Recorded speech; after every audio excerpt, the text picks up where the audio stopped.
Alors, bonjour à toutes et à tous.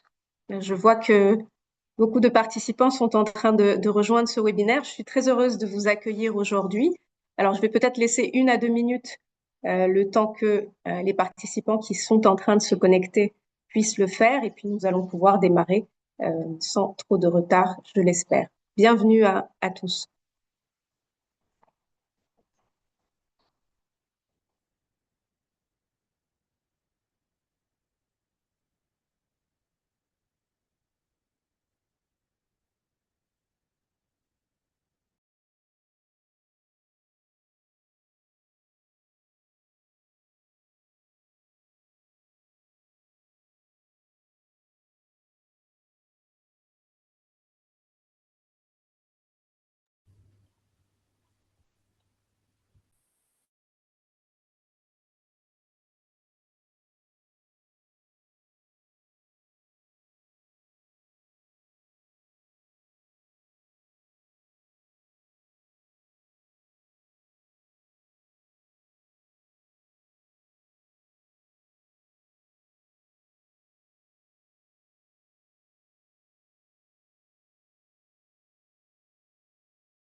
Alors, je crois qu'on a pas mal de participants déjà avec nous. Donc, je vous propose de démarrer ce webinaire. Donc, rebonjour à toutes et à tous. Je suis très heureuse de vous accueillir pour cette session aujourd'hui sur ce thème, quelle recherche pour accompagner les transformations numériques en Afrique de l'Ouest et au Sahel. Alors, je suis Anne Nagnan et je coordonne pour le compte du Global Development Network le programme Savoir Sahel, qui est un programme dans le cadre duquel nous travaillons avec des think tanks de la région pour renforcer le lien entre recherche et politique publique. Nous aurons l'occasion d'en discuter longuement au cours de cette session. Merci beaucoup en tout cas d'avoir pris le temps de nous rejoindre aujourd'hui, que vous soyez chercheur en sciences sociales, praticien du numérique ou tout simplement intéressé par cette thématique. Nous espérons que cette session fera écho à vos préoccupations individuelles et institutionnelles, et qu'en tout cas, elle nourrira un certain nombre de réflexions collectives autour de ces questions. Voilà, nous allons passer ensemble entre 1 heure et 1 heure et demie pour discuter notamment des besoins de recherche sur le numérique et la gouvernance en Afrique de l'Ouest et au Sahel, principalement à partir d'un agenda de recherche que nous aurons le plaisir de vous présenter aujourd'hui.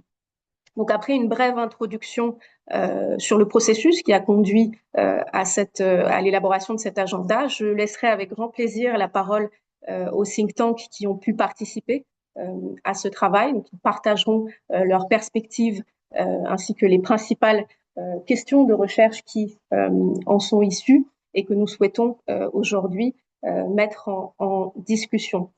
Donc, l'objectif de ce webinaire, c'est justement d'ouvrir et d'élargir cette discussion que nous menons déjà depuis et ces réflexions que nous menons déjà depuis plus d'1 an avec un certain nombre de partenaires, dont le Centre africain pour le développement équitable, ACED, et avec le soutien de notamment l'Agence française de développement dans le cadre du programme Savoir Sahel, mais aussi la Fondation Robert Bosch et le CRDI, qui nous ont donné les moyens de mener cette réflexion depuis près d'1 an, comme je le disais.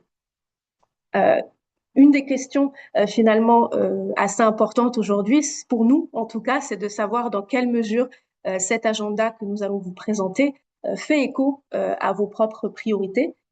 Et c'est une question que je serais heureuse de vous poser de manière assez explicite à l'issue des présentations. Nous aurons un temps d'échange prévu à cet effet. Voilà, mais je vous invite dès maintenant à partager vos questions, vos réactions et vos réflexions dans le chat qui est prévu à cet effet, et nous pourrons en discuter en fin de webinaire. Voilà.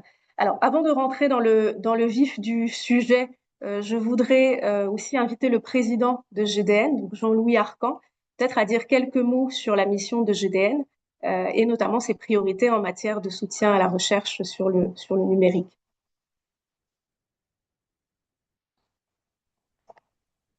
Bonjour à toutes et à tous. Je vous parle sous le soleil magnifique de Rabat cette semaine. Je suis sur le campus de l'UM6P. Juste pour vous donner quelques idées et quelques précisions aussi sur ce qu'est le GDN, pour ceux qui nous connaissent relativement mal et ce que nous faisons sur le numérique. Euh, eh bien, le GDN est l'organisation internationale qui s'occupe de renforcer les capacités des chercheurs en sciences sociales dans le Sud. Et depuis 2 ans maintenant, nous avons mis l'emphase sur les questions du numérique. Entre autres, notre conférence annuelle, auquel certains d'entre vous ont peut-être pu participer fin octobre de 2025, qui s'est tenue à Clermont-Ferrand, était sur tout ce qui était transformation digitale inclusive. En ce moment, grâce à différents appuis financiers, nous avons 2 gros programmes sur le numérique qui viennent de démarrer, en plus de ceux qu'a mentionné Anna dans son introduction. D'abord, nous avons un programme qui est financé par Co-Develop, qui est une philanthropie indienne qui s'occupe de pousser tout ce qui est infrastructure digitale publique. L'acronyme dans la langue de Shakespeare est le DPI, Digital Public Infrastructure. Et donc, c'est un gros projet sur l'inclusion et l'exclusion dans le DPI. Parce qu'évidemment, tout ce qui est transformation digitale n'est pas forcément source d'inclusion. Ça peut empirer les situations d'exclusion. Et dans ce projet, nous allons étudier avec des chercheurs locaux les questions d'inclusion à travers la collecte de données dans une douzaine de pays sur 3 continents, en Afrique, en Amérique latine et en Asie. Et ce programme, si vous êtes intéressé, est le lead sur ce programme est ma collègue Apolline Breuil, et vous pouvez trouver ses coordonnées sur le site web du GDN si vous êtes intéressé par ce programme. Et je vous invite à vous manifester parce que nous aurons bientôt des appels, à expression d'intérêt de la part de chercheurs dans tout un tas de pays différents. Euh, le deuxième gros programme que nous avons débuté récemment est un programme sur un autre acronyme qui a trait avec le DPI, avec l'infrastructure digitale publique, à savoir c'est ce qu'on appelle les OTN. Les OTN, c'est les Open Transaction Networks. Donc, ce sont des réseaux qui utilisent en fait des protocoles qui sont open source, et en particulier le protocole Bekin. Certains d'entre vous connaissent probablement ce protocole. Et ça, c'est un projet qui est financé par la Fondation Gates, où nous allons modéliser et étudier 6 mises en œuvre de OTN à travers le monde. Les 2 les plus connus sont en ce moment en Inde. Il y a ONDC qui est à Delhi, qui dessert un marché de 32 millions de personnes. Et en fait, pour ceux qui ne connaissent pas ce que sont ces réseaux ouverts, en fait, si la technologie finit par prendre, c'est quelque chose qui va mettre en grande difficulté des plateformes comme Amazon ou surtout Uber, parce qu'il n'y a pas d'intermédiaire privé. C'est un intermédiaire para-étatique généralement qui gère ça, et qui permet aux acheteurs et aux vendeurs de se rencontrer sans qu'il y ait un intermédiaire qui prenne sa part du gâteau. Donc, en théorie, cela devrait réduire les coûts pour les acheteurs et augmenter les revenus pour les vendeurs, et aussi inciter des petits vendeurs à rentrer sur les marchés. Et ça aussi, nous prévoyons d'étudier 6 mises en œuvre des OTN, et il y en a en Afrique, en particulier en Gambie et au Kenya. Il y en a peut-être d'autres. Nous sommes à la recherche de tous les OTN possibles et imaginables. Et tout ceci s'inscrit aussi dans quelque chose d'un tout petit peu plus large, et ce qui est le fait de développer en fait l'économie de l'infrastructure digitale publique, l'économie dans le sens du domaine de l'économie, parce que c'est un domaine qui a été un tout petit peu ignoré par les économistes. Il y a sur les plateformes, donc sur les réseaux, dont les OTN, il y a une économie des plateformes, une littérature qui provient du domaine de l'organisation industrielle et tout ce qui est antitrust, donc réglementation anti-monopole et réglementation en général. Euh, ça, nous avons une demande aussi en cours avec la Fondation Gates pour développer tout ce qui est économie de l'infrastructure digitale publique. Donc, je ne vais pas prendre plus de temps parce que je vais redonner la parole à Anna. Mais en tout cas, soyez la bienvenue à ce webinaire. Et si les choses se passent comme ça s'était passé lors de notre foire au savoir à Cotonou, je pense que les interactions seront super intéressantes et vont mener potentiellement à toutes sortes de projets de recherche. Voilà. Je te repasse la parole, Anna, et désolé du look dictateur nord-africain. C'est qu'il y a beaucoup de soleil à Rabat et c'est beaucoup plus agréable d'être dehors que d'être dans mon bureau. Merci beaucoup, Jean-Louis, pour ces éléments et merci pour le soleil que tu apportes à ce webinaire.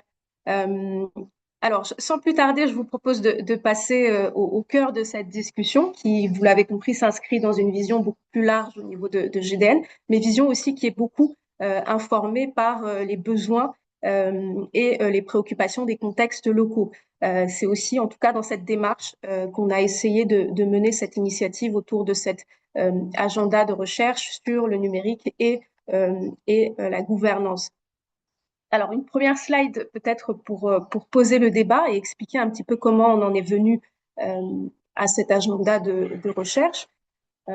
Alors, notre réflexion est partie d'un constat finalement assez simple, mais fondamental, qui est celui qu'il existe aujourd'hui une déconnexion, ou en tout cas un décalage entre la réalité et l'ampleur des transformations numériques qui sont en cours dans la région, d'une part, les cadres de politique publique qui les encadrent et qui les régulent, d'autre part, et la capacité à produire des connaissances sur ces évolutions.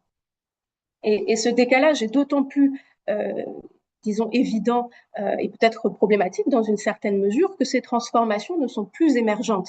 Hein, elles sont déjà profondément ancrées dans les sociétés, elles reconfigurent les dynamiques économiques, elles modifient les pratiques et les relations sociales jusque dans les structures familiales, mais elles transforment aussi les modes de gouvernance publique. Donc ce sont là autant finalement de dimensions sur lesquelles on a constaté qu'il y avait finalement peu de connaissances et peu de recherches disponibles sur ces enjeux. Donc on a une situation finalement assez paradoxale où le numérique est au cœur des agendas pour de nombreux acteurs, qu'ils soient publics, privés, nationaux, internationaux. Mais on a en parallèle, on fait face à finalement un manque de connaissances sur la réalité et l'ampleur de ces transformations numériques.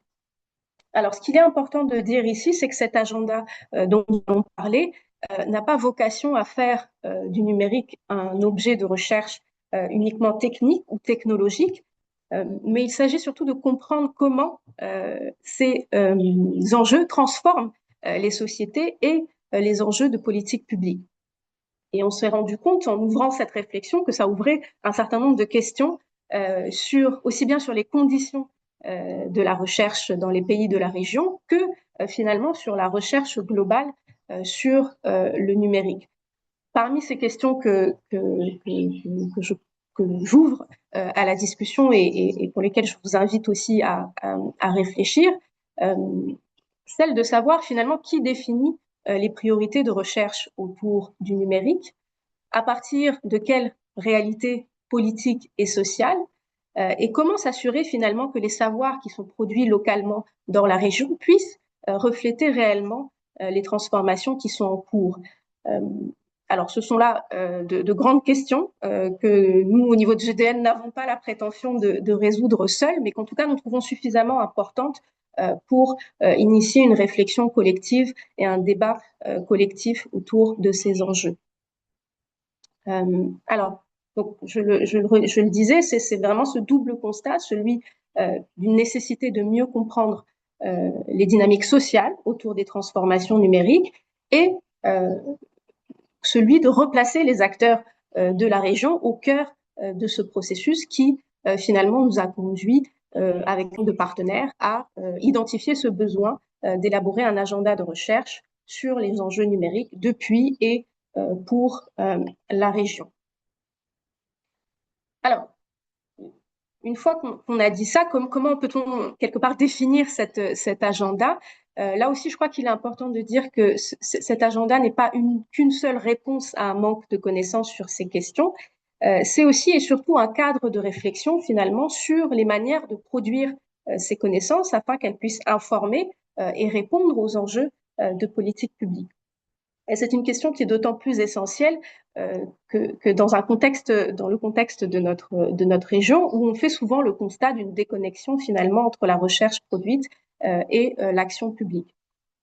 Et donc, ce qu'on a essayé de montrer ici, vous le voyez dans quelque part ce schéma de cercle vicieux à gauche, qui montre un petit peu quelque part que la dépendance de la recherche au financement, qui sont souvent étrangers, conduit à définir des priorités de recherche qui ne sont pas toujours, en tout cas, ancrées dans les besoins locaux, et que cela conduit souvent à une faible valorisation et une mobilisation des résultats de la recherche dans le débat public, ce qui n'est pas de nature à renforcer l'ancrage institutionnel de ces processus de recherche. Et donc, c'est une situation finalement qui alimente un peu le cercle vicieux de l'extraversion de la recherche. Et donc, l'ambition de cet agenda, c'est justement de rompre avec ce cercle vicieux en passant à une dynamique qui est beaucoup plus vertueuse, telle qu'on a essayé de l'illustrer sur ce schéma à droite, où finalement on essaye de créer des espaces de dialogue continu et durable entre les acteurs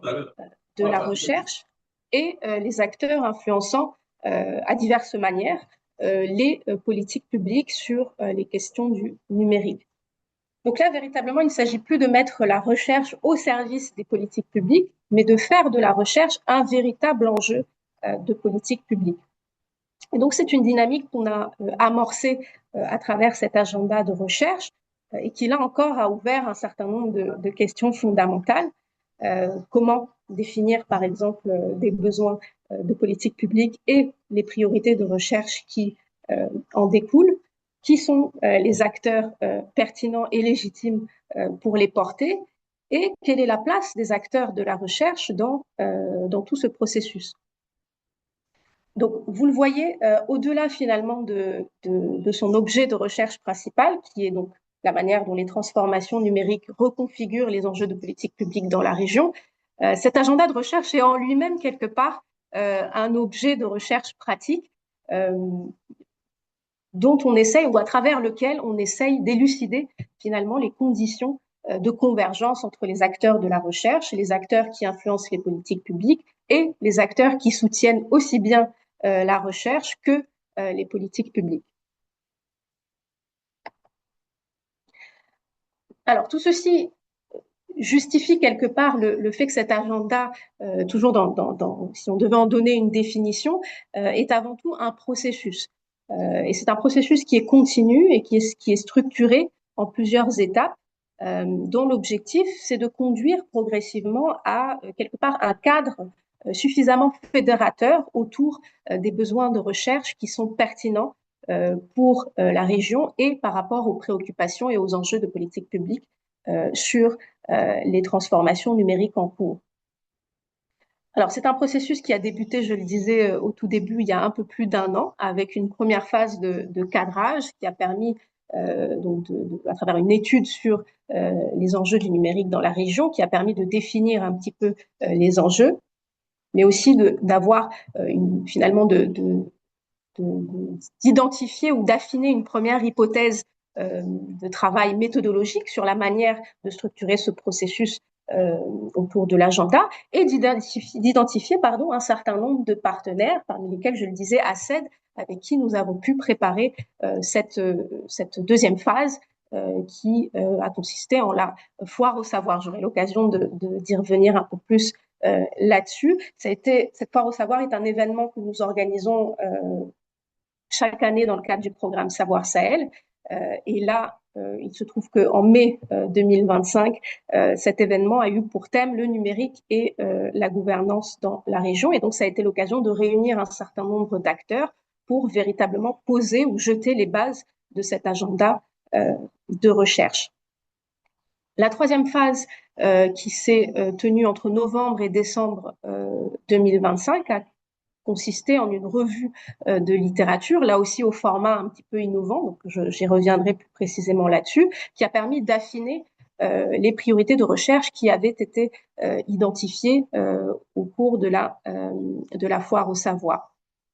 Aujourd'hui, nous entrons dans une nouvelle phase, donc qui est celle de la valorisation, ou en tout cas de la mise en discussion de cet agenda de recherche, pour s'assurer qu'il répond effectivement, c'est quelque part un test du processus que l'on a mené jusque-là, pour s'assurer et voir dans quelle mesure il répond à un certain nombre de préoccupations partagées.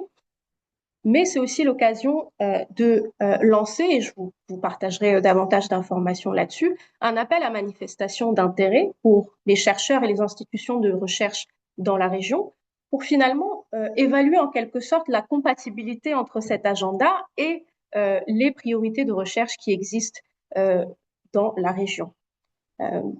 Donc, nous allons ouvrir entre aujourd'hui et le mois de juillet, où nous prévoyons un événement, un forum régional sur les transformations numériques que nous co-organisons avec la FERDI, le CERDI A7 et l'African School of Economics, une phase d'accompagnement et de structuration de programmes de recherche qui seront présentés au moment de cet événement et qui, nous espérons, ouvrira une discussion plus large sur les ressources et les partenariats qui peuvent être mobilisés autour de ces programmes de recherche.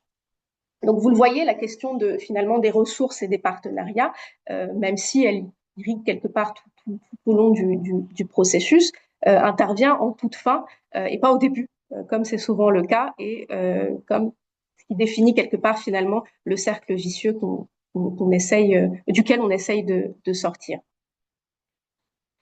Alors, je reviens rapidement sur un moment clé de ce processus, je le disais, qui a été la foire au savoir de Cotonou, qui s'est tenue en mai dernier et qui a réuni plus de 70 participants qui étaient issus de différents horizons.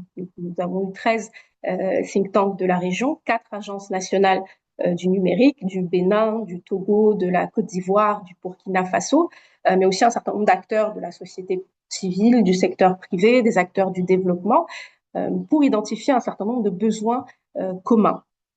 Et l'approche qui avait été retenue, c'était celle d'un marché de la connaissance. Donc, concrètement, il s'agissait de partir des priorités qui étaient exprimées par les agences nationales du numérique, de les confronter aux connaissances existantes qui ont été présentées par les travaux et les agendas de recherche des think tanks participant à la foire, et puis d'identifier collectivement les écarts entre les deux, pour identifier quelque part les enjeux qui méritent d'être investigués aussi bien du point de vue de la recherche que des politiques publiques. Et donc, ce travail a permis de faire émerger 6 axes thématiques qui ont permis de placer le numérique, vous le verrez, au cœur de thématiques assez transversales qui vont de l'équité à la justice sociale, qui recouvrent la participation citoyenne et la gouvernance inclusive, l'amélioration des services publics, le développement socio-économique durable, mais aussi les enjeux de régulation, de souveraineté numérique et d'intégration régionale. Et donc, nous avons une base de travail qui consistait en 35 questions de recherche que nous avons progressivement affinées et que nous soumettons à discussion aujourd'hui. Mais je crois que ce qu'il est important de dire, c'est que ce processus-là a surtout permis aussi d'ouvrir, je le disais, cette réflexion collective sur ce qui est un besoin de connaissances pertinent et légitime sur les questions du numérique. Et on a constaté que dans le cadre de ce processus, il ne suffisait pas uniquement qu'une offre rencontre une demande. Il faut véritablement travailler à co-construire collectivement les deux, aussi bien du côté de l'offre que du côté de la demande. Et donc, c'est ce travail-là que l'on a poursuivi dans le cadre, je disais, d'une revue de littérature au format un petit peu innovant, puisque c'était une revue de littérature qui était hybride, qui portait à la fois sur les connaissances disponibles dans la littérature académique, mais aussi sur les priorités institutionnelles de politique publique.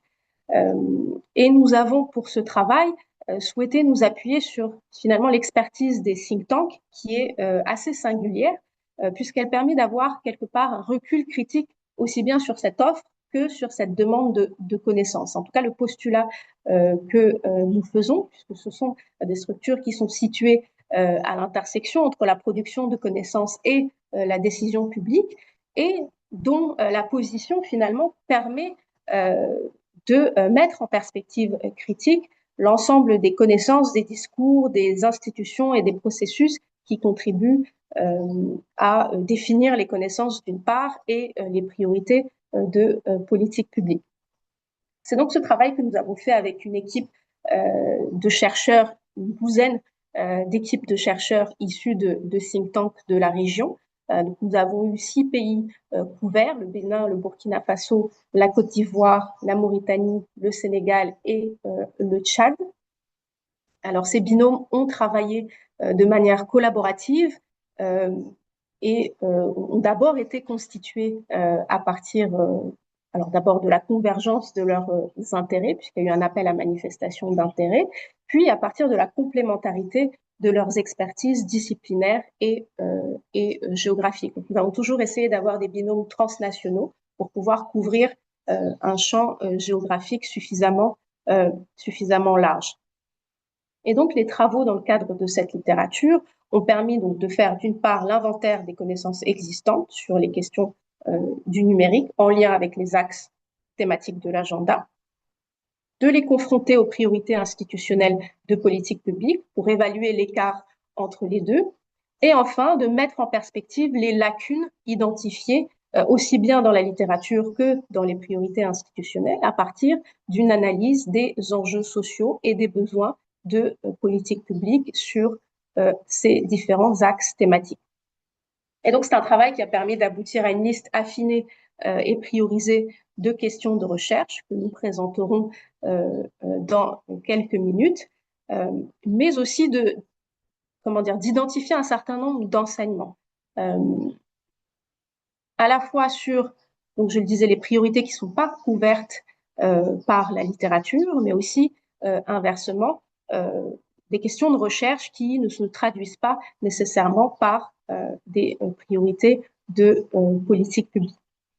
Voilà. Et donc, c'est vraiment la synthèse finalement de ces éléments-là que nous allons discuter sans plus tarder et pour lequel je vais inviter avec grand plaisir les représentants des think tanks qui ont contribué à ce processus de revue de littérature pour qu'ils puissent nous partager un petit peu les réflexions qu'ils ont eues dans le cadre de ce travail et aussi les questions de recherche par axe thématique qui constitue cet agenda de recherche. Alors, nous avons 6 axes thématiques, je le disais, dont le premier ici est intitulé Équité et justice sociale et sur lequel un binôme Sénégal-Tchad a pu travailler sur ces questions. Donc, je vais inviter le groupe, le think tank, le groupe d'action et de réflexion pour des politiques sociales transformatrices en Afrique et le laboratoire d'études et de recherche en économie appliquée et gestion à prendre la parole et nous en dire un petit peu plus sur cet axe thématique. Alors, bonjour tout le monde et merci beaucoup Anna pour la parole. Donc, moi, je suis Ndeye Fatissa, je suis la directrice exécutive du groupe d'action et de réflexion pour des politiques sociales transformatrices en Afrique, le GAR PSTA. Et donc, je suis avec mon binôme représenté ici par Frédéric Sibaïkom, donc du laboratoire d'études et de recherche en économie appliquée et gestion de l'université de Djamena au Tchad. Alors nous avions eu en charge, comme vous l'avez dit, l'axe thématique équité et justice sociale Alors, cet axe interroge dans quelle mesure donc, les transformations numériques reconfigurent les dynamiques sociales, culturelles et les rapports de pouvoir dans la région. Et il a également tenté, et son objectif, c'était vraiment d'explorer le potentiel du numérique pour redéfinir les enjeux d'équité et de justice sociale. Alors, pour cet axe thématique-là, comme les autres clusters, nous avons eu à faire donc une revue critique de la littérature et cette revue critique de la littérature nous a révélé un certain nombre d'enseignements clés que nous allons présenter sous forme de convergence et de divergence. Alors, peut-être un peu rappeler la méthodologie, hein, parce il s'agissait de faire une lecture croisée de toute la littérature académique, croisée à celle institutionnelle pour finalement relever les points de convergence, les points de divergence et aussi les angles morts, c'est-à-dire les champs qui ont été insuffisamment pris en charge justement par ces littératures-là. Et qu'est-ce qu'on a pu voir en termes de convergence lorsqu'on croise ces deux corpus donc, de littérature, à savoir la littérature académique et la littérature institutionnelle? Là, on s'est rendu compte que voilà, elles convergeaient vraiment autour d'un certain nombre de thématiques en prenant en charge donc le numérique dans la sous-région, donc Afrique de l'Ouest et Sahel. Et c'est surtout le passage, on va dire, d'un paradigme, un paradigme de recherche qui a quand même assez perduré au début des années 2000, où il était plutôt question de, voilà, d'analyser la fracture numérique. Et donc, c'est ce qui a amené une posture qui va plutôt présenter donc l'enjeu, hein, le numérique présenté comme un enjeu avec son potentiel de transformation en termes d'accès et de non-accès. Et en lien également avec cet enjeu-là, le numérique a été analysé par ces deux corpus-là comme étant un moyen ou un levier de modernisation de l'État et d'inclusion financière. Donc, on est vraiment dans une approche, on va dire, plutôt développementaliste et aussi très techniciste et technologique. Donc, c'est ce qui relève, c'est les convergences qu'on a pu vraiment observer lorsqu'on croise l'analyse de ces deux corpus de littérature.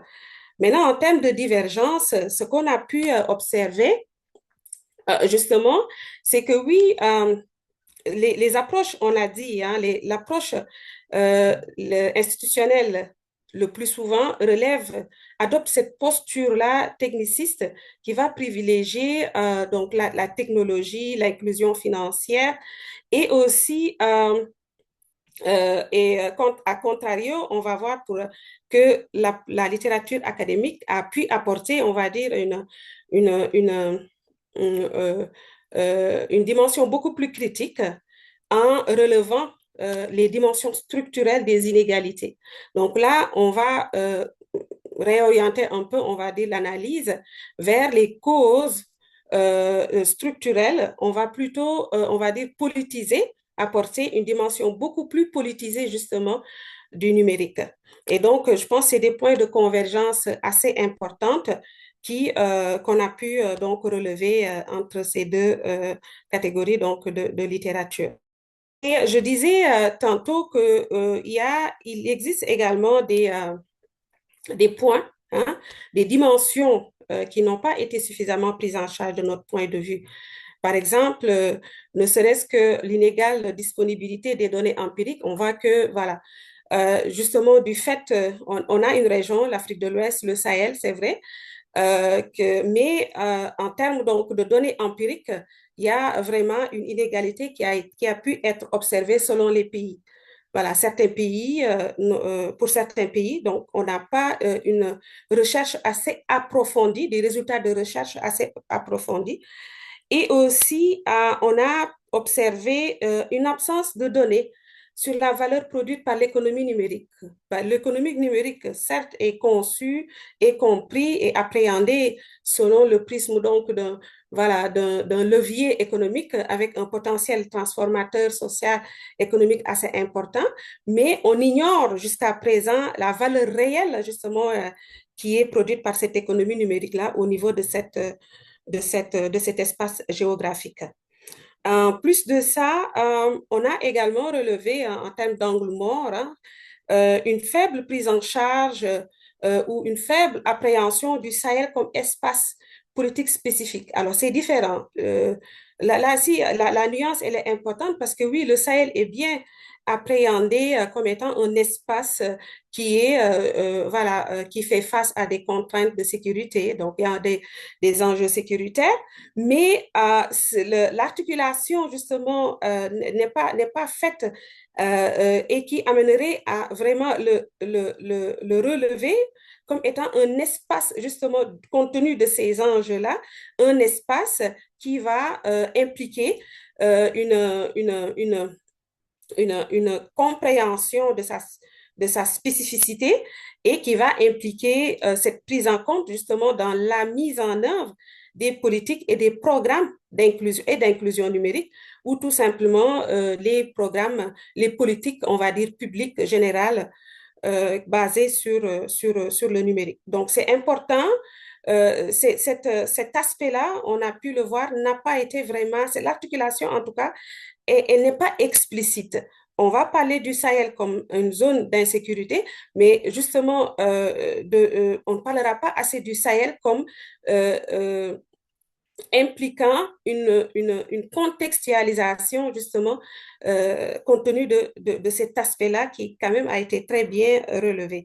Alors, c'est ça, l'analyse, le fait d'avoir croisé ces deux corpus de littérature et d'en relever donc les tendances générales et les divergences, nous a amené ressortir un certain nombre, on va dire 5 questions que nous jugeons prioritaires et que je vais vous présenter et que vous voyez sur la présentation.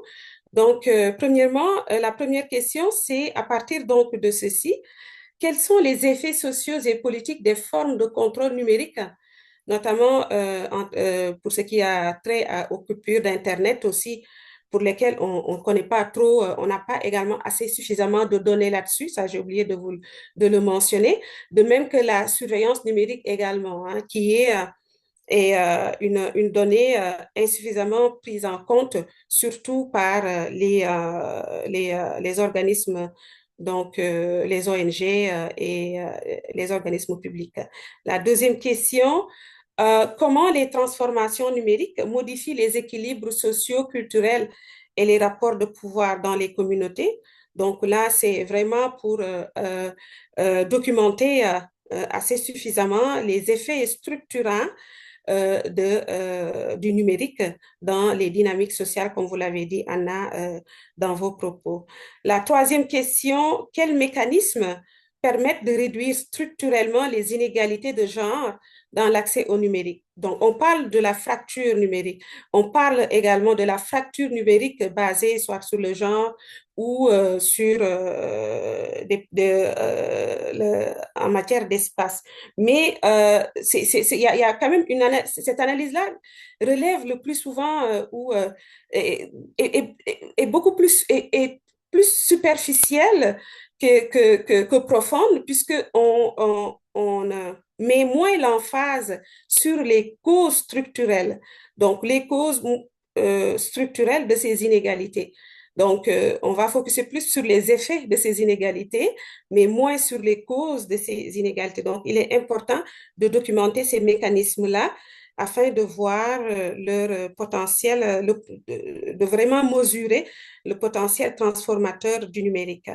Question 4, quelle économie politique des plateformes numériques en Afrique de l'Ouest et au Sahel? Donc, c'est important aussi de le savoir.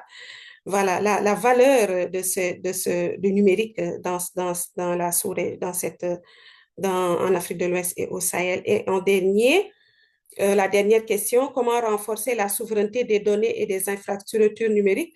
Cette question qui est plutôt transversale et vous allez pouvoir le voir à tous les autres axes, je pense, qui a été prise en charge par d'autres axes thématiques. Alors, voilà donc, Anna, le résumé, on va dire, c'est vraiment très synthétique de la revue critique que nous avons effectuée.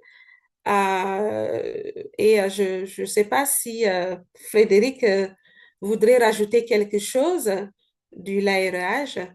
Voilà. Donc, je m'en arrête là. Merci beaucoup pour votre attention. Merci beaucoup, Neifati. Alors, on aura l'occasion d'y revenir dans le temps d'échange. Donc, sans plus tarder, je vais passer à l'axe thématique 2 pour qu'on puisse avoir le temps de tous les couvrir. Et j'invite vraiment les intervenants à faire le maximum d'efforts pour cet exercice délicat qui est de tout concentrer en 5 minutes. Voilà, alors sur cet axe thématique, c'est le Centre d'études de recherche et de promotion des technologies et innovations socio-sanitaires et économiques, le CERTIS, et le think tank Mauritanie Perspective qui ont travaillé ensemble et que j'invite désormais à présenter. Merci beaucoup, chère Anna. Je me nomme Lougué Marcel. Habituellement, je me définis comme un ouvrier spécialisé au bénéfice des pays de l'Afrique de l'Ouest. Et j'ai eu à travailler pour cet exercice-là avec Mauritanie Perspective, représenté par Madou Sall. Donc, comme on n'a pas trop de temps, je vais directement aller sur les résultats. Et notre binôme a travaillé sur la participation citoyenne et gouvernance numérique inclusive. Alors, cet axe interroge les conditions dans lesquelles les technologies numériques sont susceptibles de renforcer la redevabilité publique, la confiance institutionnelle et la cohésion sociale. Sans revenir sur la méthodologie utilisée, je vais aller directement sur les enseignements clés de cette revue-là. Effectivement, la plupart des documents, que ce soit institutionnels ou des études, ont une certaine convergence en termes de numérisation des services publics. La plupart des documents sont revenus là-dessus, mais également la fracture numérique qui existe dans la plupart de nos pays, également l'existence et la régulation des sphères publiques numériques. Par contre, la plupart de ces documents, que ce soit institutionnels ou des recherches, mettent en évidence une divergence, notamment pour ce qui concerne l'opérationnalisation et l'évaluation de plateformes d'information, VS conception inclusive des services publics numériques, mais également la redevabilité numérique. Et cet exercice également nous a permis de mettre en évidence un certain nombre d'angles morts, notamment l'absence de cadres partagés, tels que les concepts qui ne sont pas du tout partagés ou connus, les indicateurs de mesure de la participation citoyenne ou les méthodes qui ne sont pas du tout partagées ou connues pour mesurer la qualité et l'impact des plateformes numériques de gouvernance et l'applicabilité en contexte de conflit. Alors, l'ensemble de ces éléments, que ce soit les convergences ou les divergences et surtout les angles morts, nous ont permis, comme vous le savez, de reformuler les 5 questions préalablement soumises à notre attention. Et cela nous a permis d'obtenir plutôt 7 questions que je vais partager avec vous. Alors, la première question, c'est quelle configuration institutionnelle, politique et socio-technique permettent de traduire la participation numérique en influence réelle sur les décisions publiques? La deuxième question, comment concevoir des dispositifs d'alphabétisation numérique inclusifs favorisant à la fois compétences techniques et capacités citoyennes critiques? Troisième question, quel modèle de régulation et de protection des données renforce la confiance institutionnelle et l'exercice effectif de la citoyenneté numérique? Quatrième question, quelles modalités de veille, de suivi citoyen et de redevabilité numérique peuvent être institutionnalisées sans fragiliser les libertés publiques? Cinquième question, quelles stratégies de médiation numérique permettent de réduire la fracture de compréhension, d'usage et de confiance entre institutions et citoyens?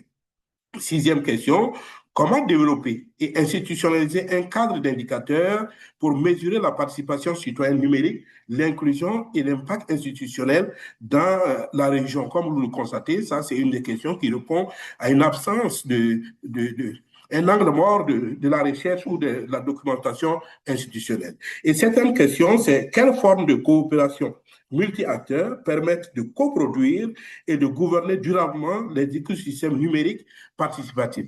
Donc, voilà les questions auxquelles on a abouti. Et pour terminer, je dirais, avant que Amadou, s'il est disponible pour ajouter quelques mots, je dirais que cet exercice, au-delà de ces résultats que je viens de présenter, a été très bénéfique pour nos deux institutions, étant entendu qu'on ne se connaissait pas au départ. Et quand on a collaboré ensemble, on a eu une très bonne collaboration. Et je puis vous confirmer que cette collaboration continue sur d'autres domaines que nous partageons ensemble. Je ne sais pas si Amadou est disponible pour cette présentation, comme nous n'avons pas suffisamment de temps. Merci Marcel. Bon, je suis là, mais je pense que ce que tu dis là est relativement complet.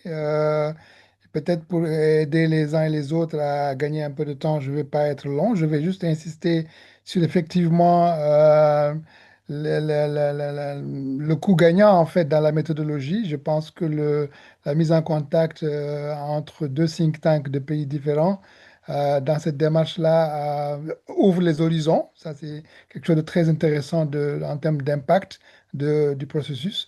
Deuxièmement, les perspectives en fait de l'exercice, moi je les vois dans une très bonne articulation entre les usagers de la recherche et les chercheurs à travers justement un outil de dialogue qui est un peu ce résultat-là, c'est-à-dire cette revue documentaire devient un support de dialogue qui permettrait d'être efficace dans l'identification des priorités de recherche. Donc, vu cet angle-là, cet exercice nous a beaucoup intéressés. Maintenant, je pense effectivement qu'il y a beaucoup d'angles morts finalement. Moi, je mets dans les angles morts, y compris les questions qui n'ont pas été suffisamment, on va dire, documentées, discutées, on va dire, clôturées. Et que donc, il y a là une checklist très intéressante pour laquelle il serait intéressant que les bailleurs, que les bénéficiaires de la recherche puissent screener et puis identifier ce sur quoi ils souhaiteraient être accompagnés. Et en ce moment, on aura fait œuvre utile, je pense.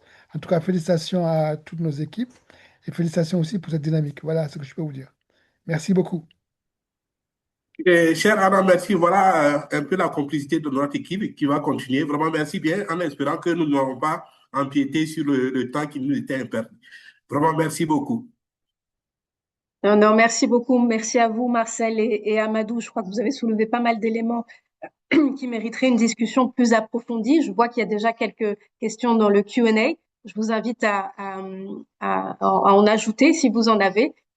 Et nous allons passer sans plus tarder à l'axe thématique 3 sur la digitalisation des services publics. Là, nous avons eu un binôme Burkina Faso et Bénin. Et donc, je vais inviter les deux think tanks qui ont contribué à ces travaux, le Centre panafricain de recherche pour le développement économique et social, le CARDES, et le groupe de recherche Paysage et Développement Durable, le GRPDD, à bien vouloir présenter également.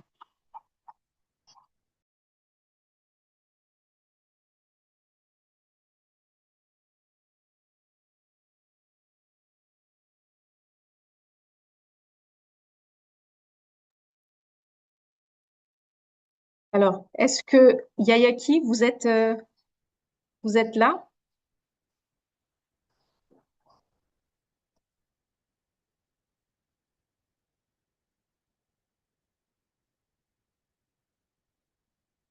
Alors,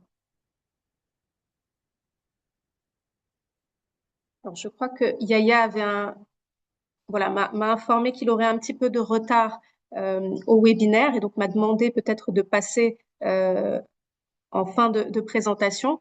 Donc, je vous propose de passer peut-être à l'axe thématique 4 sur lequel ont travaillé deux équipes, donc de Mauritanie et du Bénin. Et donc, je vais inviter Mauritanie et son représentant, Monsieur Belhamech El Gassem, de bien vouloir vous partager quelques réflexions.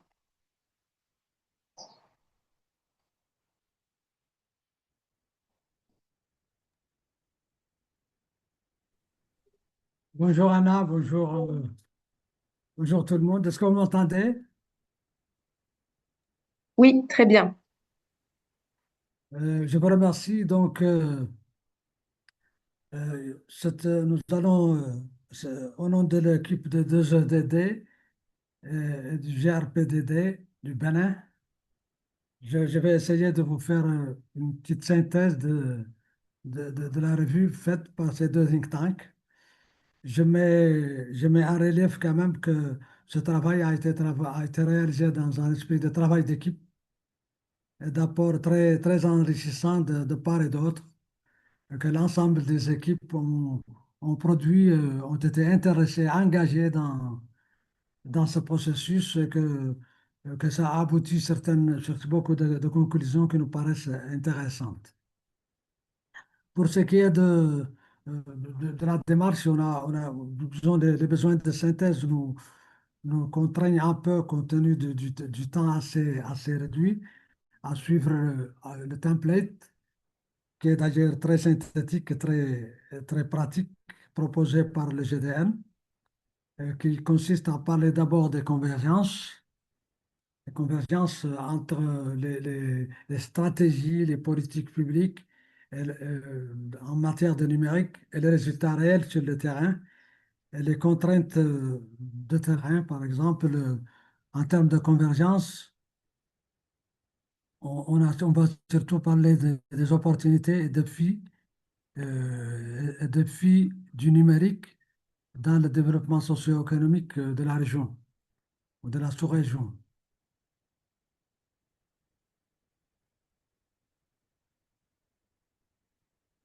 En premier, donc, le premier enseignement que nous avons retenu dans le cadre des convergences, c'est que le numérique est reconnu comme levier stratégique pour l'agriculture, la santé, l'éducation et la gouvernance.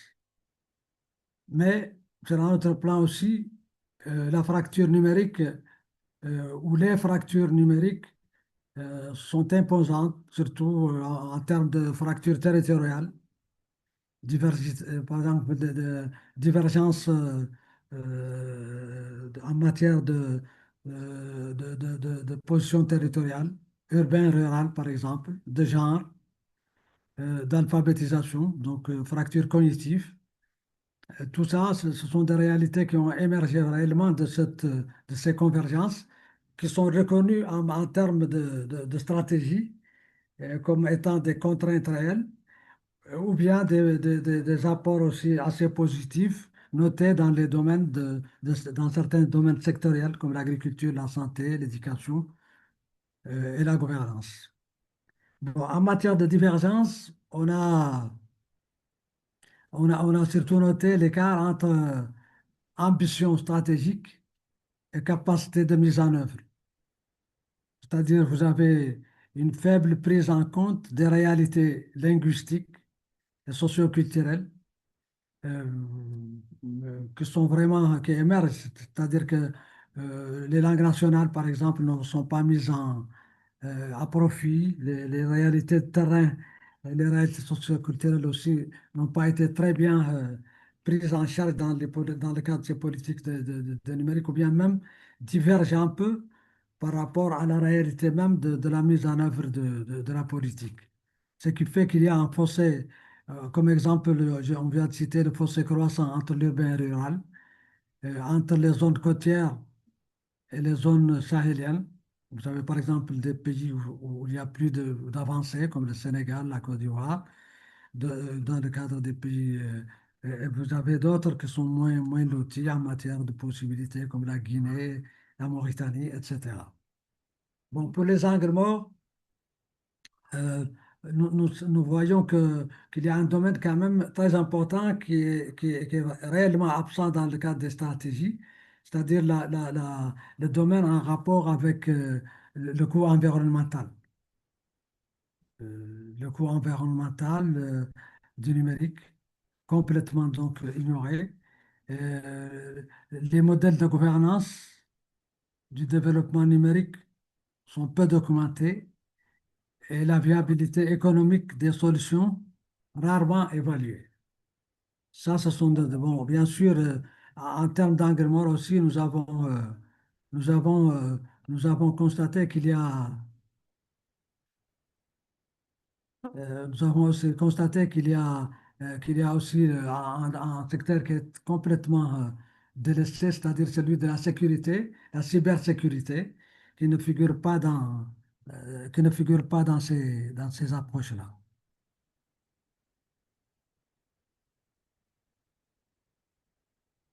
Bon, donc, par rapport aux questions de recherche, nous avons, euh, nous avons noté 5 principales questions de recherche. La première question de recherche, c'est que la gouvernance multiniveau et la coordination publique-privée pour les stratégies numériques nationales. C'est-à-dire quelle politique dans ce domaine-là.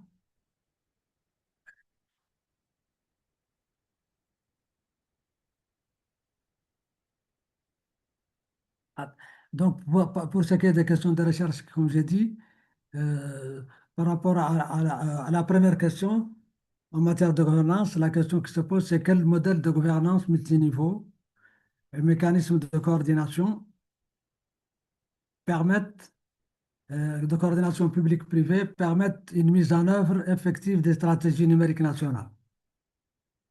La revue révèle une gouvernance fragmentée, en silo ministériel, une collaboration publique-privée très faible et un décalage majeur entre planification stratégique et mise en œuvre opérationnelle.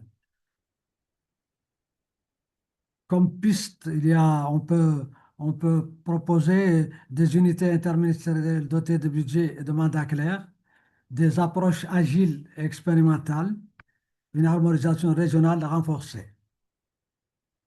Ça, c'était pour la première question de recherche. Pour la deuxième, quel mécanisme financier hybride et cadres fiscaux incitatifs peuvent garantir la soutenabilité économique des solutions numériques locales? Bon, certains constats par la revue, 76% de solutions numériques agricoles au Bénin dépendent de subventions, par exemple. Une vallée of debt existe entre subventions, recherche et développement et investissement de croissance.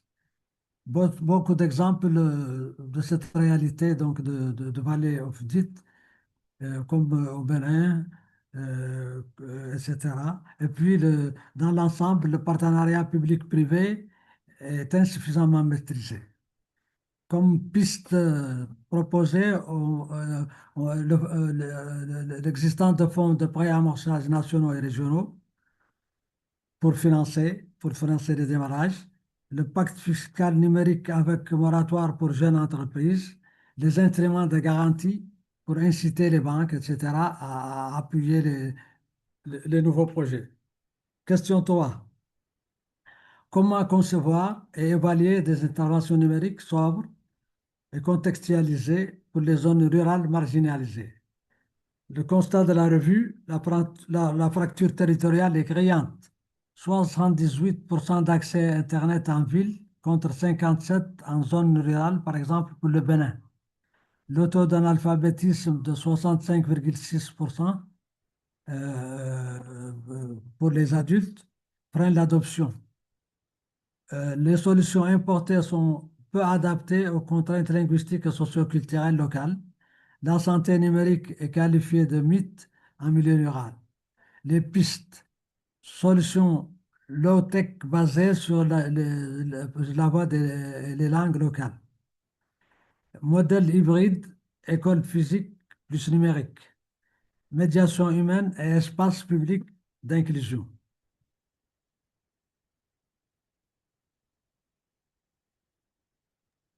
Tu vois?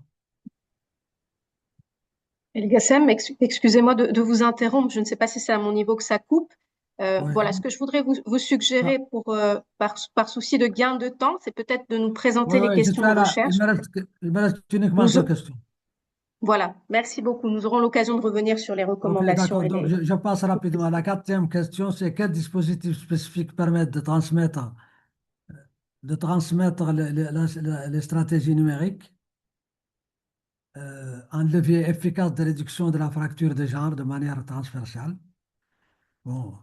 Ça, c'est la quatrième question. La cinquième question, comment construire des écosystèmes régionaux probantes, de données probantes pour alimenter l'élaboration et la révision des politiques publiques numériques.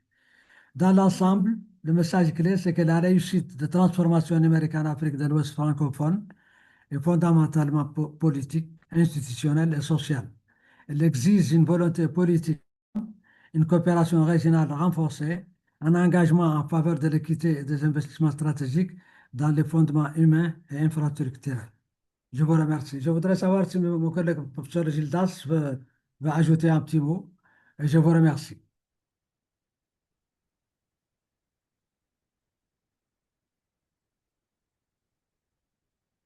Anna, est-ce que vous m'entendez? Oui, parfaitement. Merci beaucoup. Merci beaucoup, Al-Gassem, pour cette présentation. Alors, Ok. je crois que Yayaki est revenu donc pour la présentation de l'axe thématique 3 sur la digitalisation des services publics. Yaya, est-ce que vous nous entendez? Est-ce que vous êtes prêt à présenter? Oui, je vous entends très bien. 5 sur 5, Anna, je suis prêt à présenter. Parfait. Donc, désolé pour le retard, c'est vraiment une contrainte indépendante de ma volonté. Alors, bonjour à tous. J'ai compris que je n'ai pas besoin de partager partager on appelle ça. Voilà, c'est ça, c'est bon. Ok, donc pour notre axe, dont l'objectif était donc de voir dans quelle mesure la digitalisation des services publics influence les relations entre État et citoyens, la confiance numérique et les politiques publiques, et de voir les convergences, les divergences et les angles morts entre les priorités de l'État et des États de la sous-région et les agents de recherche du monde académique. Voilà, donc c'est ce travail que nous avons fait. Et en termes méthodologiques, rapidement, nous avons donc utilisé la méthodologie PICO de recherche documentaire en combinant les mots-clés donc, de cet acte de recherche, traduit souvent en anglais, voilà, et en s'appuyant sur les applications d'intelligence artificielle comme SciSpace, voilà, pour collecter le maximum de documents. Nous avons eu en tout 1136 documents. Voilà. Après suppression des doublons, on s'est retrouvé à 330. On a examiné les titres, les résumés. Voilà, on a conservé les 330. Après, on a exclu certains sujets qui ne sont pas en cohérence entre thématiques. Et finalement, on a retenu 75 documents que nous avons exploités, répartis entre les 15 pays de la région, dont 25 documents portent le Niger, 14 sur le Sénégal, 11 sur le Bénin, 9 sur le Burkina, etc., etc. Et ces documents sont répartis entre 2009, l'état de production c'est 2009 à 2025, dont 30% sont entre 2023 et 2025, 20% entre 2020 et 2022, etc., etc. Nous avons donc décomposé ensuite la digitalisation des services publics en sous-domaines. Donc, accès à l'information, capital humain numérique, commerce électronique, confiance numérique, cybersécurité, données personnelles, e-éducation, e-gouvernement et administration, e-santé, etc., etc. Et l'idée, c'est de voir un peu quels sont ces sous-domaines-là qui sont importants pour les autorités des pays de la sous-région et quels sont ceux qui font beaucoup l'objet de la recherche ou qui ne font pas l'objet, qui ne sont pas intéressés par les thématiques de recherche. Donc, pour sélectionner les domaines prioritaires, nous avons utilisé un certain nombre de critères. Donc, on dira que le domaine est prioritaire si au moins 3 documents majeurs du pays, donc le sous-domaine est prioritaire pour un pays, si au moins 3 documents majeurs, donc institutionnels du pays, évoquent ce sous-domaine-là.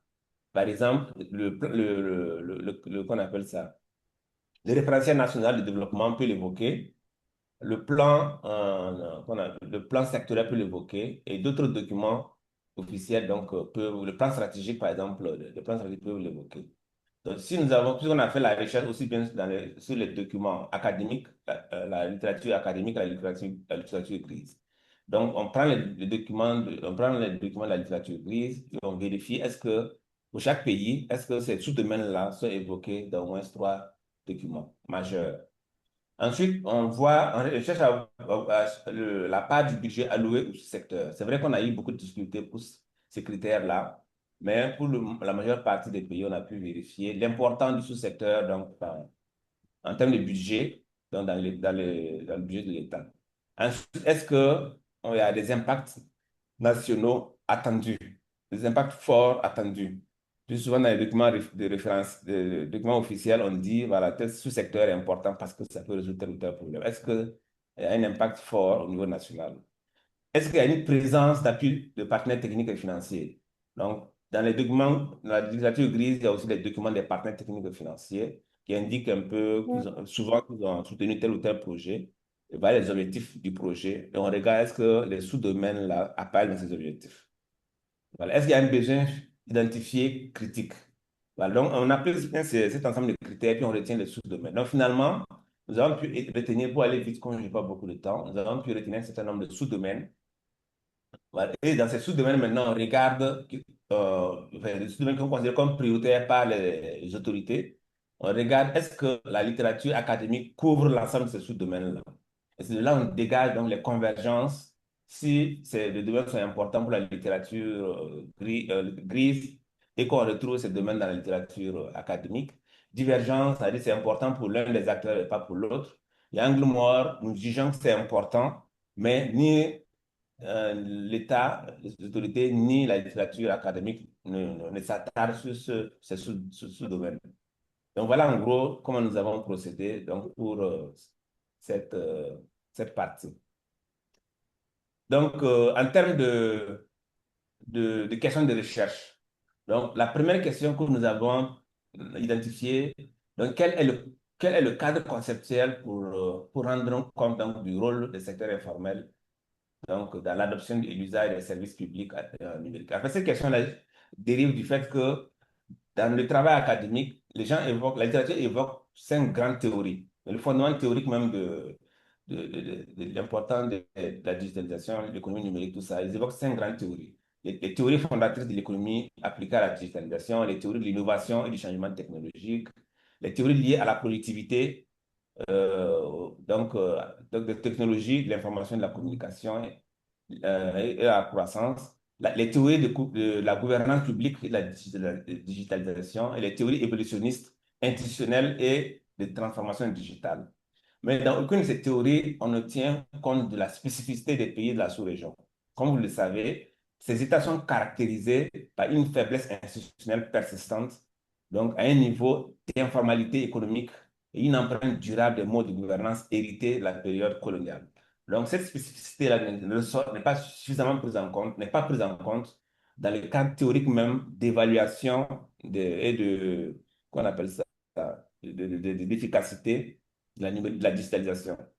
Nous pensons que nous, chercheurs ouest-africains, on devrait prendre en compte cet aspect-là, voilà, pour pouvoir bien évaluer l'impact, donc, l'efficacité donc, de la digitalisation dans notre région. Une autre question qui ressort, c'est le coût-bénéfice de la digitalisation des services publics. Donc, comme vous le savez, intuitivement, on sait que voilà, la digitalisation permet de réduire le coût des services. On sait aussi que le coût d'entrée est très élevé. Voilà, pour digitaliser, il y a un investissement énorme qu'il faut faire au début. Et souvent, c'est ça qui freine en fait toute la politique de digitalisation. Mais il n'y a pas eu de travail de recherche qui montre que malgré le coût élevé à l'entrée et connaissant les gains, si on évalue les gains, on valorise tous les bénéfices, qu'une recherche montre, voilà le ratio coût-bénéfice. C'est-à-dire, en investissant 1 franc dans la gestion des services publics, voilà, vous gagnez 3 francs, vous gagnez 5 francs au bout de 5 ans, au bout de 10 ans. Aucun travail n'a été fait dans ce sens-là. Mais nous pensons que c'est important que les chercheurs se pensent sur cette question. Donc, c'est un argument, ça peut être un élément argumentaire, d'argumentation, de plaidoyer pour convaincre le public, pour convaincre les partenaires techniques et financiers qu'un investissement d'1 franc dans ce domaine-là permet de gagner 5 francs, de 10 francs, 20 francs. L'autre élément, sachant que les bénéfices, on le connaît, hein, bon, peut-être ça pourra apparaître dans la question 3, où nous pensons que la question de la réduction des inégalités n'est pas du coup, non, enfin, cette partie, c'est plutôt une autre question. Toujours dans la question 2, les bénéfices en dehors du coût direct du service, il y a d'autres coûts comme par exemple l'inclusion sociale. On sait que la digitalisation aujourd'hui permet à certaines personnes exclues, comme ceux qui ne savent pas lire et écrire, ceux qui sont souvent dans les zones rurales, c'est vrai aussi que les zones rurales ne sont pas toujours couvertes par, par certains réseaux. Ça, c'est aussi une question qui pourrait être adressée. Mais on sait que la digitalisation permet d'inclure beaucoup de couches sociales qui sont exclues traditionnellement donc, dans les services publics. Par exemple, les personnes qui ont des problèmes de vision, avec la digitalisation, on peut associer qu'on appelle des messages sonores et ces personnes pourront savoir de quoi il s'agit, de quoi le service est offert et comment répondre. Donc, avec les outils de la digitalisation, on peut facilement élargir, on peut inclure beaucoup de couches qui sont naturellement, traditionnellement exclues. Et en incluant tous ces bénéfices-là, on peut montrer effectivement que le ratio on gagne beaucoup plus que le coût initial qu'on supporte. Donc, la question 3, alors, les inégalités, ça c'est au niveau pays. Voilà, nous pensons que c'est vrai qu'avec l'étude de la croissance endogène, on ne parle plus trop de convergence des PIB par tête, initialement défendu par les néoclassiques à la solo. Mais on peut dire quand même qu'avec la digitalisation, on peut accélérer la croissance des pays qui accusent un petit retard. Voilà, parce qu'on réduit vraiment le coût des transactions. Comme je l'ai dit, on réduit même le coût du service. On élargit, qu'on appelle ça, on inclut des sociétés, des populations exclues de la production, de la sphère de production. Donc, on les inclut dans l'activité économique. Et tout ça peut contribuer à accélérer le taux de croissance du PIB par tête, toutes choses égales par ailleurs. Donc, c'est un Yaya, élément. je Oui, suis navrée de t'interrompre. Il va falloir conclure pour cet axe thématique. Euh, d'accord, c'est oui, ça. est-ce Donc, que, voilà. rapidement, donc, les autres questions, comme vous Merci. le voyez, il y a l'aspect sécurité, la mobilisation des ressources et les indicateurs nous permettant donc, de mesurer la confiance numérique dans la sous-région sont des questions qui ne ressortent pas dans la littérature académique et que nous jugeons importantes voilà, pour les chercheurs de la région. Et si ces questions sont vraiment adressées, je pense qu'on peut convaincre facilement l'autorité ou les partenaires à investir plus donc, dans la digitalisation. Et ça permettra donc d'atteindre les objectifs de croissance, les EDD, etc., etc. Merci Anne et désolé pour le débordement du temps. Merci beaucoup, Yaya. Je suis moi-même très frustrée de vous interrompre à chaque fois. Je pense que ce sont des questions passionnantes qui mériteraient plus de temps. Il nous reste encore deux axes thématiques à présenter, donc je vais inviter vraiment les intervenants à être encore plus succincts que ceux qui vous ont précédés. Voilà. Alors pour l'axe thématique 5, sur lequel on travaille, l'African Institute for Development Policy, AFIDEP, et le cabinet d'études de recherche et de management et de la qualité, le CERMAC, au Bénin, à bien vouloir également nous synthétiser rapidement les éléments sur cet axe. Alors, je pense que c'est le Burkina. Anna, bonjour. Bonjour Francis Dayamba. Mes excuses, effectivement, sur l'axe 5. Alors, Oui. c'est effectivement l'Institut des sciences et des sociétés du Burkina qui a travaillé aux côtés de AWI, African Wito Institute en Mauritanie. Donc, je vous invite, Monsieur Dayamba, s'il vous plaît, à présenter. OK. Alors, merci à Adam et puis à GDN pour cette opportunité qui nous ont été données d'investiguer. Moi, je suis Francis Dayamba. Voilà, je suis chercheur au CNRST à l'Institut Sciences des Sociétés. J'ai fait une thèse aussi dans le domaine de la macroéconomie digitale. Et Dieu faisant, j'ai fait près de 6 ans en tant que conseiller technique. Donc, tout ce qui concerne les cadres réglementaires, j'ai dû assister, participer et élaborer un certain nombre de textes en matière de gouvernance. Donc, ça permet aussi de questionner l'environnement en tant que tel. Ça a fait donner aussi l'occasion de rencontrer l'équipe mauritanienne là. Nous sommes très heureux, en tout cas, pour cette fenêtre. Alors, l'axe c'est véritablement de la régulation du numérique et des technologies émergentes. Qui parle de technologies émergentes aujourd'hui, c'est l'intelligence artificielle. Et là aussi, il faut dire en termes d'approche, nous avons utilisé une grille d'analyse qui était de s'interroger sur tout ce qui est cadre réglementaire internationaux, régionaux, et puis au niveau national. Au niveau national aussi, c'est de regarder un certain nombre de textes qui part des ordonnances jusqu'aux arrêtés, jusqu'au voilà, un certain nombre d'éléments sur lesquels nous avons dû travailler. Alors, pour présenter ce travail, je pense que le philosophe Sénèque disait, aucun vent ne peut être utile à celui qui ne sait pas où il va. Aujourd'hui, nous avons vu l'axe de l'axe 1 jusqu'à l'axe 4.